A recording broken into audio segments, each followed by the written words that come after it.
Welcome to Excellence Through Execution, where ambition meets expertise. Hosted by Jason Weseman, this podcast dives into the world of business, exploring the stories of success and the lessons of failure through engaging discussions. Each episode, Jason brings insights from the forefront of business strategy and leadership. Get ready to discover the keys to business excellence. Hello and welcome to the latest edition of the Excellence Through Execution podcast. As always, I'm your host, Jason Weseman, and today I am thrilled to be joined by Dean Sivley, President of Berkshire Hathaway Travel Protection. Dean, thank you so much for joining us today. Yeah, thanks, Jason. Appreciate being here. I like the palm trees. Where am I talking to you today? I'm actually working out of my home office in Hilton Head, South Carolina today. All right. Well, I was going to say, because your home base is Stevens Point, but I don't think they have the palm trees there. Yeah, that's right. They're not outside the office window in Stevens Point, Wisconsin. That's great. Well, good for you. Good place to be. Thank you so much for joining us today. Very excited to learn more about you and your organization. Would you like to kick us off with a brief background as to who you are and what you do? Yeah, well, as you said, I am the president of Berkshire Hathaway Travel Protection, which is a division of the Berkshire Hathaway Specialty Insurance Group. So there are probably 12 to 13 different specialty insurance companies, of which I happen to run one. And we focus on leisure travel insurance. So people who are going on their vacations, many of them outside the United States, great idea to buy, trip insurance to cover you for medical eventualities or even other things that happen while you're abroad. Sure. I think people are very confused about travel insurance and why, especially when they go to Europe, they should get it. What are some of the things that can happen if you, get in an accident abroad? Well, ones that immediately come to my mind are medical related. So oftentimes when traveling outside the U.S., our insurance policies do not cover us for eventualities. But the other thing that happens is many times when you're in a foreign country, you don't speak the language. Yep. So it's knowing where to go, also to have somebody to help bridge that gap in terms of being able to talk to physicians and so on. We've got somebody in local language who can help, translate for family members and things. So those are probably some of the more common things, although I will say other things happen, lost passports, God forbid something happens where you get so sick you need to be evac'd home.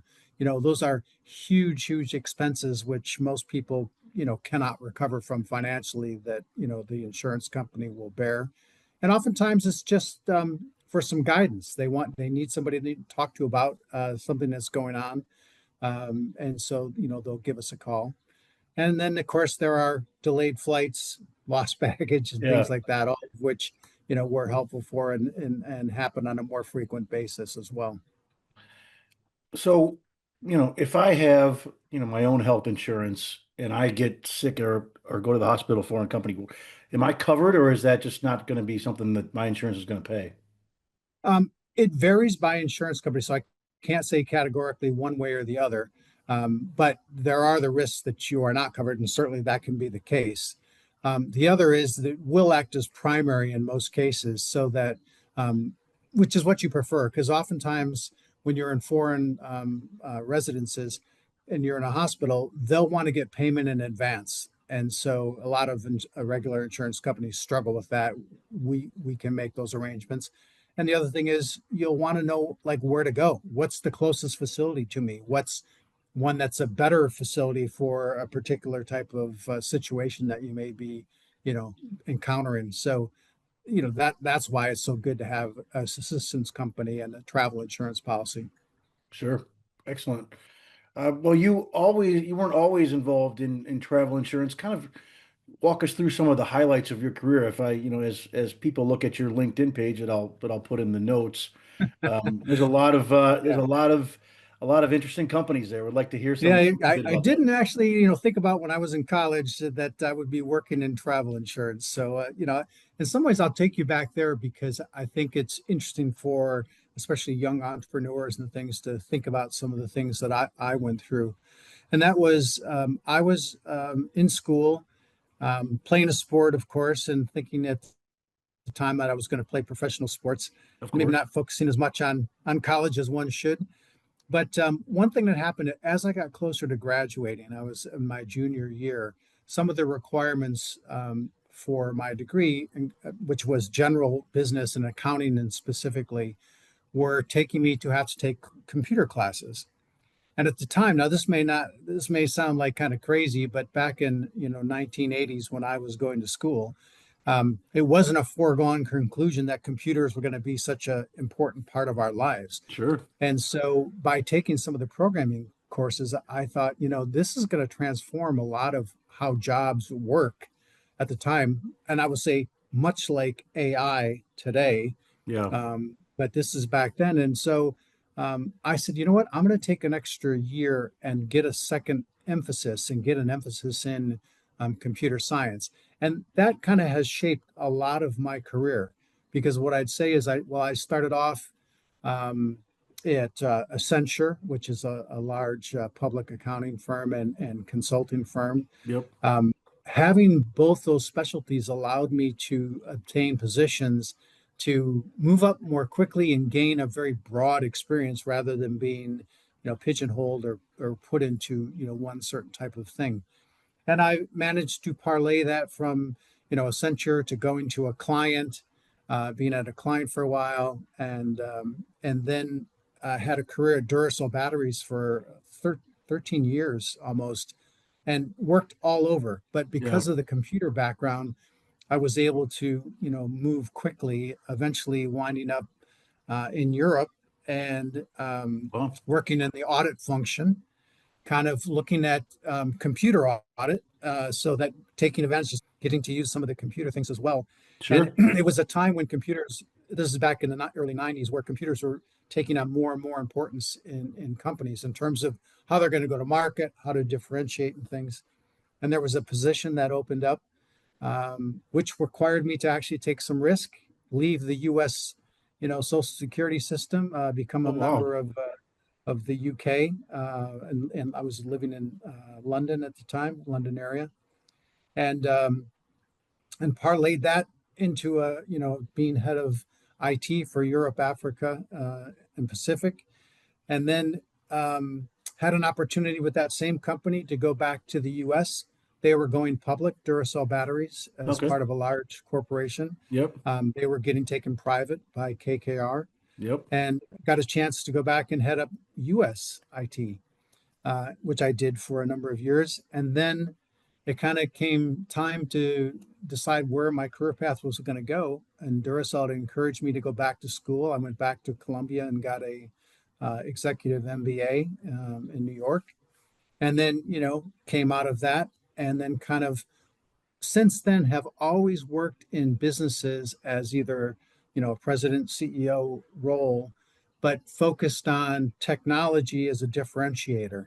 Sure. So I worked in a number of tech firms, but then also companies. And I would say with the role I'm in now, we are the most technology enabled competitor in that space. Interesting. We started off as a digital only kind of travel insurance company. We're competing against people that have been in the market for over 100 years. We're now about 12 years into it. And Great. everything we do, even though it's customer service driven and there may be people involved, we're enabling those people with technology to, really differentiate the service we provide. Well, it's a good thing you got that computer science emphasis way back when. Yeah, but I would say there are a lot of parallels today. I, advise my son who's a college student now, and I'm saying, James, you may not be a tech guy and everything, but you better be very familiar with AI, how to utilize it, and how to take advantage of it, because roles are changing and evolving. Did you, and along your journey, have you started any of your own companies or been part of companies that you were a partner or grown out of something organic? Yeah, I've actually dabbled a few times. I think people often learn from mistakes. Or not so much mistakes, but chances you take. Yeah. And I will say that it was after one company I worked with a colleague, and I was the CEO of that company. Worked with a really brilliant technology guy, And we had both left this business. It was kind of restructuring. Neither one of us were loving the path that we were headed on. And we decided to try and form our own company. Now, the smart thing that we did is we set a timeline as to how much time we were going to give this, Okay. but it was going to be a software company. He had developed some great software which would help make utilizing, I'll call it old legacy technology to map. It's kind of a high supercharged EAI, enterprise application integration software company. And we went around trying to raise money to various people, kind of a bad time as well, but we pulled the plug after about 3 months. He went on to be very successful technology guy. I went off and got involved with another startup area, Vertical Net, which was Yeah. back in the internet glory years in 2000, 2001. Went public and was very successful. And we're one of the few B2B software companies to actually survive and got sold off and still be part of a large corporation now. Excellent. Excellent. Well, when you were thinking about doing your own thing, and I'm impressed that put a time limit on it so you didn't go down the path forever and then have nothing happen. But what kind of inspired you to do that? What was the spark that said, you know what, let's try our own thing? I think some of it might have been frustration in terms of things that we thought should have happened in corporations that weren't happening or weren't possible to happen. Um, and so that was one. I think we also saw, companies back in the 2000 timeframe, and so going public, people getting unbelievable opportunities and growing these companies so quickly Yeah. and things that we felt like, hey, you know what, we've got the ability to do that as well. Um, and then I think we thought work with people you like. I think that's one of the things advice I tell my son today is, Sure. you know, and one of the things I really love about where I'm at now, it is such a great company, great backers. Warren Buffett, obviously, it starts with him, but the Yep. kinds of people he hires, and so the people I get to work with now are just fantastic. And so that makes you happy. And if you're working in a place where you like the people you work with and you like what you do, as my father used to say, you never work a day in your life. It's like a Yep. hobby. And I think I've benefited from that. For sure. Yeah. You know, Mr. Buffett said he always has the quote that I always use is that if I'm the smartest person in the room, I'm in the wrong room. So that's the greatest advice. Yeah, yeah. He and Charlie had a great bunch of euphemisms for how to run businesses and how to have a great career. Yeah. Yeah. Well, so you've run companies for a long time now. What are some of the common misconceptions that people have about running a business, about being the boss? Hmm. Well, let's see. I would say one is uh, sometimes they think it's like the ultimate thing, and actually, I got to say, it's more important to work with great people than it is to ultimately be the boss. Yeah. That's one, and two is it can be a little lonely. But you know, I think one of the misconceptions is that you you have to pick a path, and don't change your mind. And I would say the opposite. Don't get distracted. Have a focus, know what you want to try and achieve or do. And then, especially in smaller companies, this is easy to do is somebody comes to you with an idea and it's a little divergent from where you were, what path you were on. You'll think, oh, well, we can go and take resources and deploy them this way and things like that. And it takes you off your path. And while in the short run, that may be a good idea, I think it's the lonely way to be a CEO is you've got to have the discipline and the focus to either trust your instincts and know that you are pursuing the right path and don't get distracted with somebody trying to take you a little off path with a little bit of revenue, but because you're anxious to show success or momentum, but you get away from what it is you should be working on that ultimately is going to lead to your success. Um, and Yeah. Great advice. I think that's probably one of the things that I learned. After one company that didn't go as well, it ended up getting sold off to somebody else. But so the everybody kept their jobs. But you can get distracted when you're smaller, and well, even in large corporations. So you need to stay focused on what you're doing, but don't stay so focused and so locked in that you're afraid to change your path. But you've got to be very disciplined in how you're approaching that and understand why it is if you do change, you Sure. are. That's great advice. Yeah. I mean, you don't want to, you don't want to see the forest for the trees, but you have to stay focused, but still be open to new ideas. Yeah, exactly. Well, in the technology world, in the technology space that you've inhabited for many, many years, you know, obviously things change in the constantly evolving business landscape and technology landscape. How do you stay adaptable and open to change? Hmm. Well, I think some of that is like in people's DNA, and you learn that not to be afraid to make changes. So that's part of it. But then, the other part you mentioned is just how do you make sure you stay up to date or current and things like that. Read continuously. Yeah, I think that's such an important thing. There are, and if you think broadly, there are so many things going on in other industries that do have parallels to things that you're doing or seeing. Um, that you need. Steve Jobs had a very famous expression about you know connecting the dots with calligraphy and back and what he ended up doing and things. And sometimes it's easier to do that in hindsight, but the trick is to teach yourself and try and apply that in real life, which is look at situations going on in other industries that may be faster moving than the one that you're in particular, and see what it is that's going on and how things are applying, and see if there aren't parallels that you can apply to your own world. And I think that will help people tremendously. It certainly helped me along the way. sure. And then, I happen to love technology. I always have, and fortunately, I was, had some level of aptitude in that Yeah, space I that would I say like so. to, dabble myself. And so, we don't with AI. I would say I've learned a lot from my son because he's fearless when it comes to applying it and try to utilize it and stuff. I'm interested in how he's used it at school. I've made him sit down with me and take me through some of what he's done. And so I think, stay intellectually curious even as you get older. Yeah. Um, and that's how you keep evolving. As an aside, because your son seems to be very adept at it, how are schools, colleges like still teaching so AI isn't doing everything for the kids? Like how are they managing that? Because I don't think you can stay one step ahead of the kids. They're going to find some way.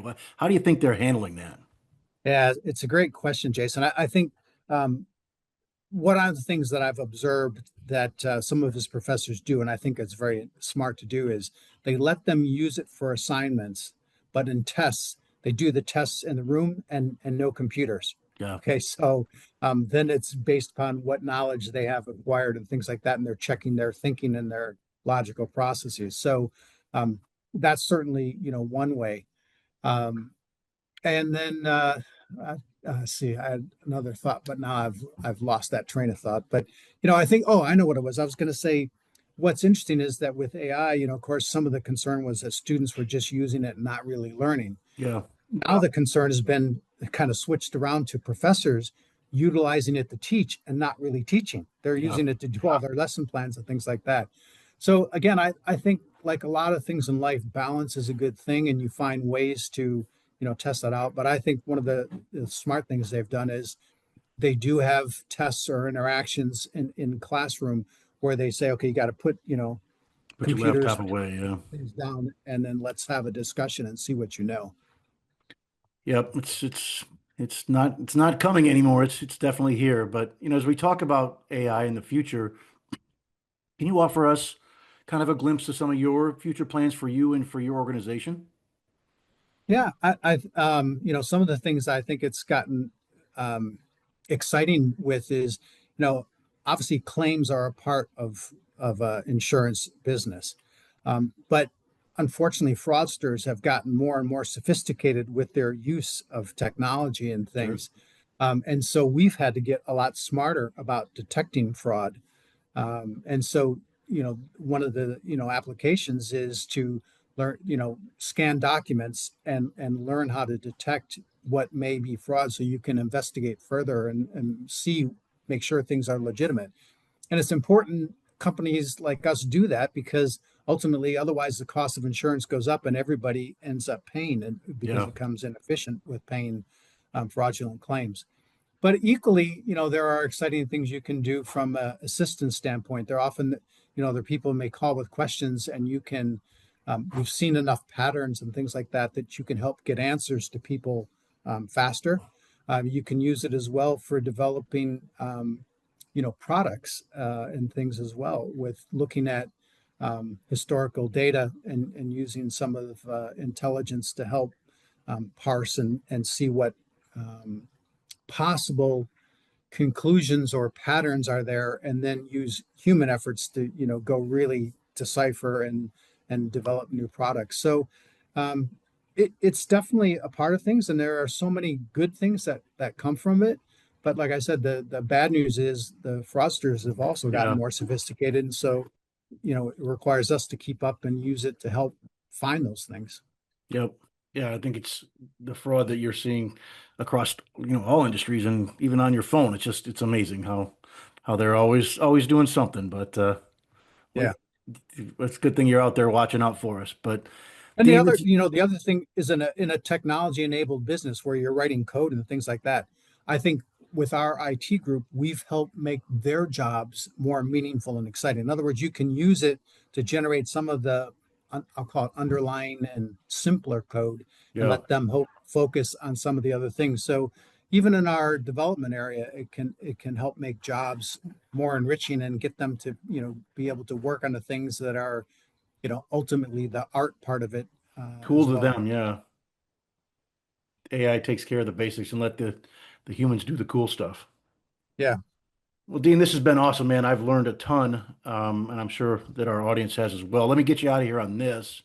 Take yourself back to when you're starting out, or when you're thinking about doing your own company, or when you're making some of your early life choices. What advice would you offer to aspiring entrepreneurs and people that are thinking about going down some career path?